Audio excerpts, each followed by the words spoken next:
guys, nata sa atong area karon may deposit dito. So subukan natin yung ating elder dowsing na land bearing. Ito siya, antay dito na nakaload dito, safe na ito sa mga minerals. Okay, try natin to. Itong pinakaunang dowsing na land bearing, pero gagana siya agad guys. Yan guys, so yan, magkikit tayo guys. Ang paglukit nito is pag malayo ka is mag ano ka lang ganyan, no, mga 2 degrees down.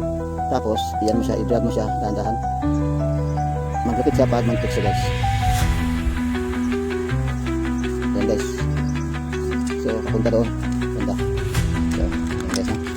Okay, lupit ka sa kabila. Yan guys. Ayan, sa banda ito, yung banda papunta guys.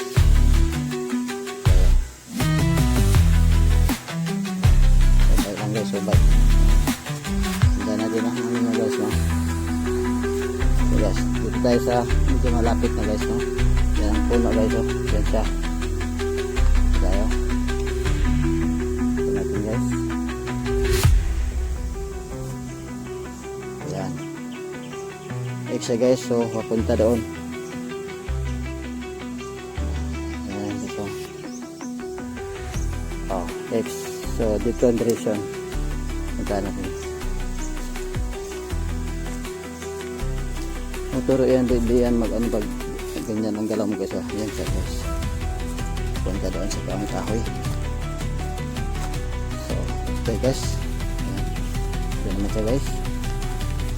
Okay. Yan. Oh. Motoro niya yung kahoy guys. Ayan. Yan ang puno. Motoro yung puno guys. Tandaan natin. Dito tayo dadaan. Kanya naman siya. Dito talaga siya wala sa direction guys. Ayan. Ayan, puno siya guys. So kahit dito tayo dadaan, ganyan siya guys. Ayan. So kung targetin natin sa intro guys ng puno, dito guys, ha. Ayan, mag-X to guys. Ayan guys, ha. Mag-X na guys. Ayan siya. Sa tagal konti. Ayan guys. So DJ talaga ito guys. At gumagana.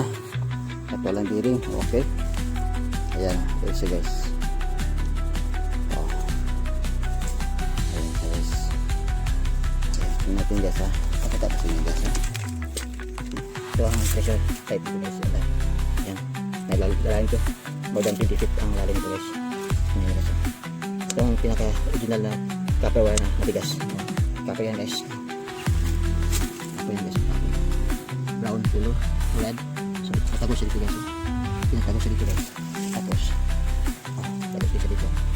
So ito ang kahoy. Matagal to malaki guys. So panahon pang Japanese, panahon pa sa Japanese time guys, no?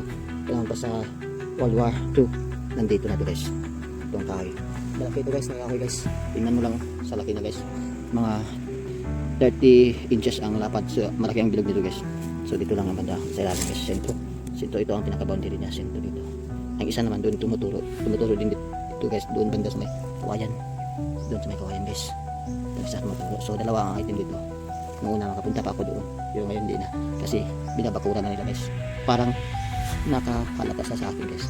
So pawalan dyan pamasok. So yun guys, no? Kung dahil itong gayahin guys, itong klase na dowsing mo. Pakita ko sa inyo kung anong forma dito sa loob guys. Pakita ko mamaya guys, no?